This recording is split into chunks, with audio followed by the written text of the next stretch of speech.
قسم کی وراثت کی وارث ہوتی ہے، اپنے آزاد کردہ غلام کی، اپنے لقیط کی اور اپنی اس اولاد کی جس کے بارے میں اس نے لعان کیا ہے ہاں یہ حدیث حسن غریب ہے، ہم اسے صرف اس سند یعنی محمد بن حرب کی روایت سے پہچانتے ہیں۔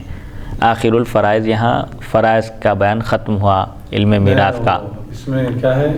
اس حدیث میں بیان کیا جا رہا ہے کہ عورت کو 3 قسم کی وراثت حاصل ہوتی ہے کبھی۔ پہلے اپنے آزاد کردہ غلام کی، ایک عورت کا ایک غلام تھا جس کو آزاد کر دیا اور غلام آزاد ہونے کے بعد انتقال کر گیا، اپنا طریقہ چھوڑ کر مر گیا اور اس کا کوئی وارث نہیں ہے، تو عورت کیونکہ اس کو آزاد کی ہے، اس کی آقا تھی، اس وجہ سے اس کو مال ملے گا۔ اور لقیط یعنی اب اس کو کوئی چیز ملی سمجھے کہیں پڑی ہوئی گری ہوئی، تو اب اس کا اعلان کرنا ہے، 1 سال تک اس کا اعلان کرنا ہے جہاں مجمع ہوتا ہے وہاں پر۔ اب وہ ملی ہوئی چیز، پڑی ہوئی گری ہوئی چیز اگر کہیں سے مل جائے تو اس کی حیثیت یہ دیکھی جائے گی کہ وہ خراب ہونے والی چیز ہے تو ظاہر بات ہے اس کو زیادہ دن تک نہیں رکھ سکتے، اور اگر خراب ہونے والی چیز نہیں ہے، روپیہ پیسہ ہے یا سونا چاندی، ایسی کوئی ساز و سامان کی شکل کی کوئی اگر چیز ہو تو 1 سال تک اعلان کرنا ہے اس کا۔ 1 سال تک اعلان کرنے کے بعد اگر کوئی بھی اس کا دعوے دار نہ ملے تو ایسی صورت میں اب دیکھا جائے گا کہ اٹھانے والا لقطہ، اس چیز کو زمین پر سے جو شخص اٹھایا وہ اگر مالدار ہے تو اپنے استعمال میں نہیں لا سکتا، کسی غریب کو دے دینا چاہیے، اور اگر وہ خود مستحق ہے، غریب ہے، تو وہ اپنی ذات پر خرچ کر سکتا ہے۔ اگر شرط یہ ہے کہ 1 سال گزرنا ہے، 1 سال گزرنا کب ہے، وہ چیز 1 سال تک رہ سکتی ہو۔ ہاں، کھانے پینے کی ایسی چیز ملی جو 1-2 دن میں خراب ہو جا سکتی ہے تو پھر وہاں پر اعلان کرتے ہوئے نہیں پھر سکتا ہوں، جتنی اس کی کوشش ہے اعلان کرنے کی کوشش کرے، اگر کوئی بھی اس کا دعوے دار نہ ہو تو پھر اب یہی دیکھا جائے گا کہ اٹھانے والا شخص مالدار ہے، مستحق ہے یا نہیں، مستحق ہے تو استعمال کر سکتا، نہیں ہے تو کسی غریب کو دے دینا چاہیے، فوری دے دینا چاہیے تاکہ وہ ضائع ہونے سے بچ جائے، ہاں، خراب ہونے سے بچ جائے۔ جی، ایسے ہی پھر اپنی اس اولاد کی جس کے بارے میں اس نے لعان کیا ہے، عورت اس کے بھی طریقے کی مستحق قرار پاتی ہے۔ لعان کا بھی ایک مسئلہ ہے شریعت میں کہ اگر شوہر اپنی بیوی پر تہمت لگائے کہ وہ زنا کی ہے یا ایسا اس میں ملوث پائی گئی ہے تو ایسی صورت میں کیا کریں گے؟ اب گواہ بھی تو پیش کرنا ہے نا۔ تو ایک حضور پاک علیہ الصلوۃ والسلام کے زمانے میں واقعہ پیش آیا تھا، ایک صاحب آ کے حضور سے دریافت کیے کہ اگر کوئی شخص اپنی بیوی کے ساتھ کسی غیر آدمی کو، ایک مرد کو پائے کسی،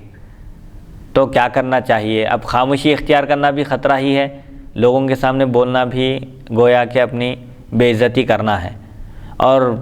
پھر جب گواہوں کے ذریعے ثابت کرنا ہے تو 4 آدمیوں کو بلا کر بتانا پڑتا، تو کوئی بھی اس چیز کو گوارا نہیں کرتا، برداشت نہیں کر سکتا۔ تو اب ثابت کرنے کے لیے کیا کرنا ہے؟ گواہوں کو پیش کرنا ہے۔ اگر کوئی کسی پر زنا کی تہمت لگائے تو 4 گواہوں کو پیش کرنا ہے۔ تو اب اگر گواہوں کو پیش نہیں کر سکا اور تہمت لگایا تو پھر تہمت لگانے کے بعد ثابت بھی کرنا ہے، اس کو ثابت نہیں کر سکا تو اس کو کوڑے لگائے جائیں گے۔ تو ایسی صورت میں کیا کرنا ہے؟ ادھر شوہر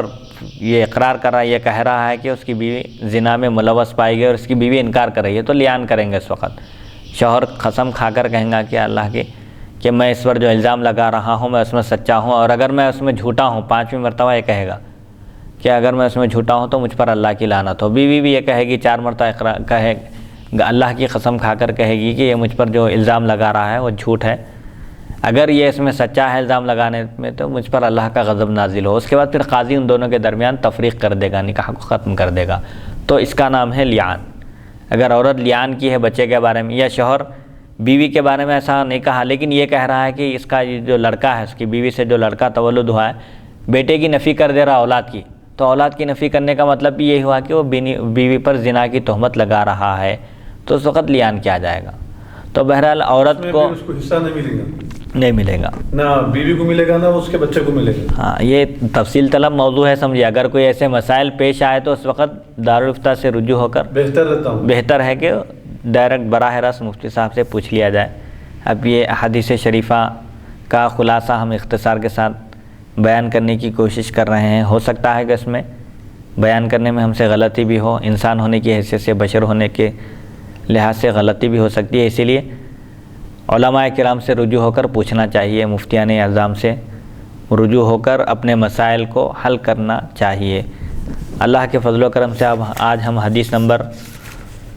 2165 سے شروع کیے تھے، اللہ کی توفیق اور اس کی مدد سے 2166